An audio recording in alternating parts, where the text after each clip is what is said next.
Dan, RadioStyle, continuing on the Law of One. This is Session 3, recorded January 21st, 1981. Starting off with Ra. I am Ra. I greet you in love and the light of the one infinite Creator. I communicate with you now. Questioner. My first question is, did we correctly perform the ritual for starting the communication? I am Ra. The placement of the artifacts designed to balance the instrument should be placed at the instrument's head for the least distortion of effect. The remainder of the beginning account of purpose is quite acceptable for those speaking desire to serve. Otherwise, the attendant emphasis in mind complexities would not have been affected properly. We caution you to guard against those who are not wishing to serve others above all else from taking part in the beginning or in lending their distortions of mind-body-spirit complex to any sessions, as we should then be unable to properly blend our distortions with those of this instrument. Questioner. Should I move the Bible, candle, and incense at this time? I am Ra. This would be appropriate. Questioner, after moving the items, is this the proper position? I am Ra. Please correct the angle of the incense so that it is perpendicular to the plane of 20 degrees north by northeast. After making the correction, is this satisfactory? I am Ra. Please check by eye to make fine corrections. We will explain the process by which this becomes a significant distortion balancer. The incense acts as an energizer to the physical body of this instrument, signifying its humanity. This is, therefore, a necessity that the wafted smoke is perceived by the same relative angle as the instrument perceives the opened Bible, balanced by the lighted candle, signifying love light and light love, and therefore give the mental and emotional, shall we call it, distortion complex of this instrument the sight of paradise and peace which it seeks. Thus energized from the lower to the higher, the instrument becomes balanced and does not grow fatigued. We appreciate your concern, for this will enable our teach learning to proceed more easily. Questioner. Does everything appear correctly aligned now? I am Ra. I judge it within limits of acceptability. Questioner. At the last session, we had two questions that we were saving for this session. One having to do with the possible capstone on top of the Great Pyramid at Giza. The other having to do with how you moved the heavy blocks that make up the pyramid. I know these questions are of no importance with respect to the Law of One, but it was my judgment, and please correct me if I am wrong, and make necessary suggestions, that this would provide an easy entry for those who would read the material that will eventually become a book. We are very grateful for your contact and will certainly take any suggestions as to how we should receive this information. I am Ra. I will not suggest the proper series of questions. This is your prerogative at free agent of the Law of One, having understood that our social memory complex cannot effectually discern the distortions of the society mind-body-spirit complex of your peoples. We wish now to fulfill our teach learning, honor, responsibility by answering what is asked. This only will suffice, for we cannot plumb the depths of the distortion complexes which affect your peoples.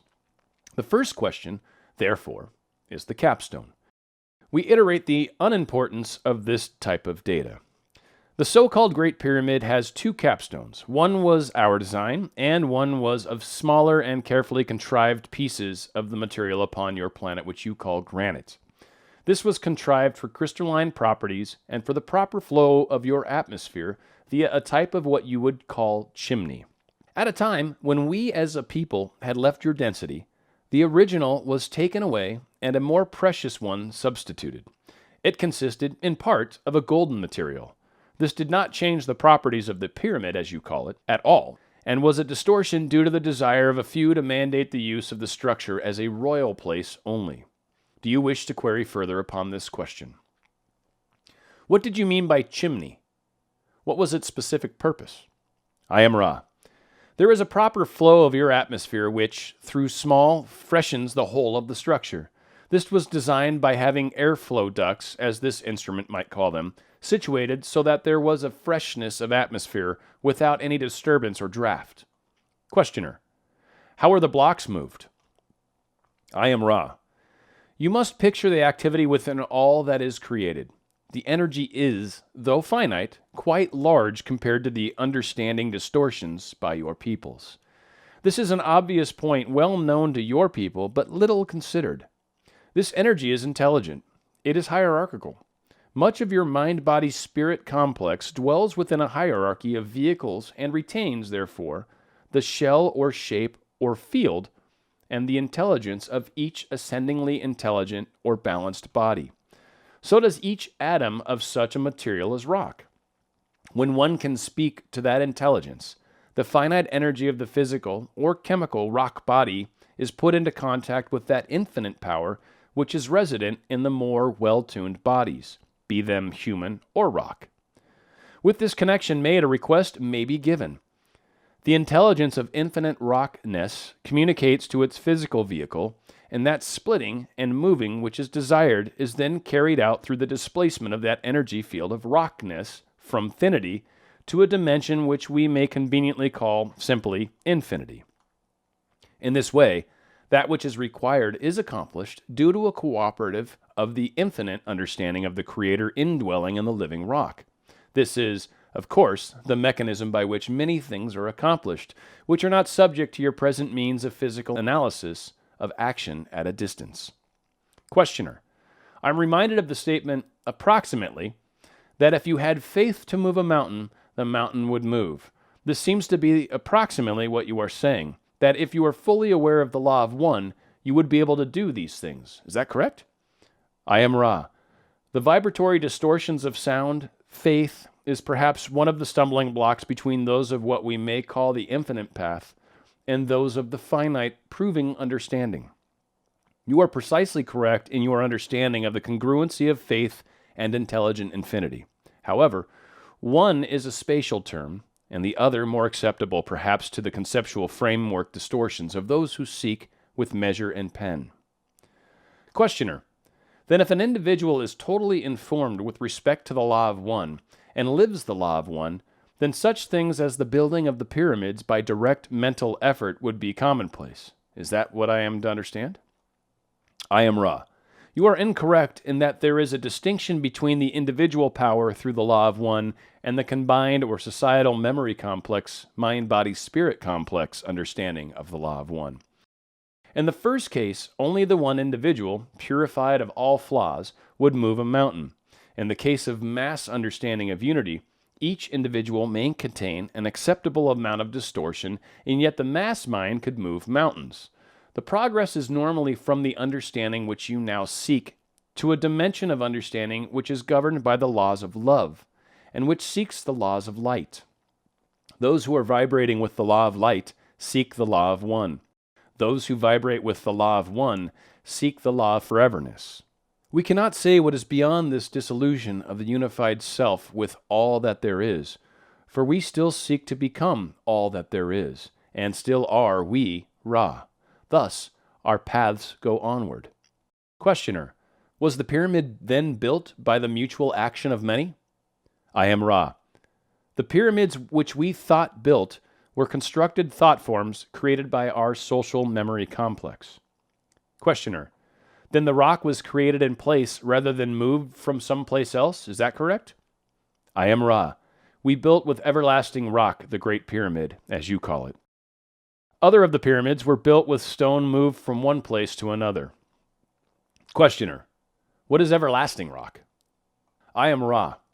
If you can understand the concept of thought forms, you will realize that the thought form is more regular in its distortion than the energy fields created by the materials in the rock which has been created through thought forms. From thought to finite energy and beingness in your, shall we say, distorted reflection of level of that thought form. May we answer you in a more helpful way? Questioner: This is rather trivial, but I was wondering why the pyramid was built with many blocks rather than creating the whole thing as one form created at once. I am Ra. There is a law which we believe to be one of the more significant primal distortions of the law of one. That is the law of confusion. You have called this the law of free will. We wished to make a healing machine, or a time-space ratio complex, which was as efficacious as possible. However, we did not desire to allow the mystery to be penetrated by the people in such a way that we became worshipped as builders of a miraculous pyramid. Thus, it appears to be made, not thought. Questioner: Well, then you speak of the pyramid, the Great Pyramid, I assume, as primarily a healing machine, and also you spoke of it as a device for initiation. Are these one and the same concept? I am Ra. They are part of one complex of love light, intent sharing. To use the healing properly, it was important to have a purified and dedicated channel, or energizer, for the love light of the finite creator to flow through. Thus, the initiatory method was necessary to prepare the mind, the body, and the spirit for service in the Creator's work. The two are integral. Questioner, does the shape of the pyramid have a function in the initiation process? I am Ra. This is a large question. We feel that we should begin and ask you to reevaluate and ask further at a later session. This somewhat, shall we say, informative point. To begin, there are two main functions of the pyramid in relation to the initiatory procedures. One has to do with the body. Before the body can be initiated, the mind must be initiated. This is the point at which most adepts of your present cycle find their mind-body-spirit complexes distorted from. When the character and personality that is the true identity of the mind has been discovered, the body then must be known in each and every way. Thus, the various functions of the body need understanding and control with detachment. The first use of the pyramid, then, is going down into the pyramid for purpose of deprivation of sensory input, so that the body may, in a sense, be dead and another life begin. We advise at this time any necessary questions and fairly rapid ending of this session.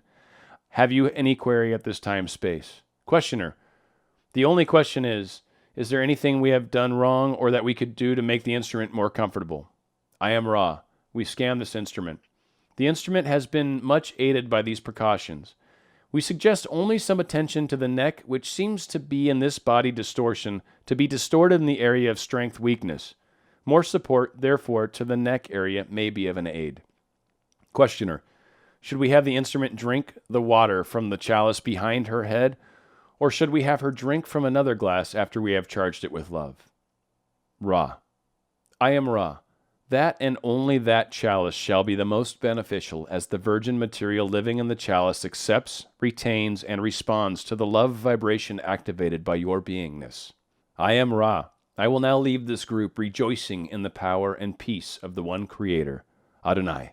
One of the many things I love about the Law of One and the Law of Ra is just the way it kind of progresses and the way you start stepping through things and you're like, I didn't even think about it like that. And granted, yes, it's a little complex, a little confusing when he talks about how the difference between a thought form of granite is different versus actual granite, which is more of a collective thought form. Kind of the differences between what is, quote, man-made, if you will, versus sort of naturally man-made. And it's very confusing because, again, everything is energy and all of us are playing a part in what we're creating and manifesting. So I love how it all kind of comes together in that very Law of One fashion. Hopefully you're still enjoying these, of course, and then we're going to move on. Session 4 will be coming, and we get into some crazy cool stuff. Multi-dimensions, different planets, like the evil side, the good side, service to self, service to others. Law of One is delicious goodness wrapped within inside like a creamy nugget. It's very tasty. Not necessarily low calorie, but again, if you do it in sparing doses, you shouldn't gain too much weight. Dan Radio Style.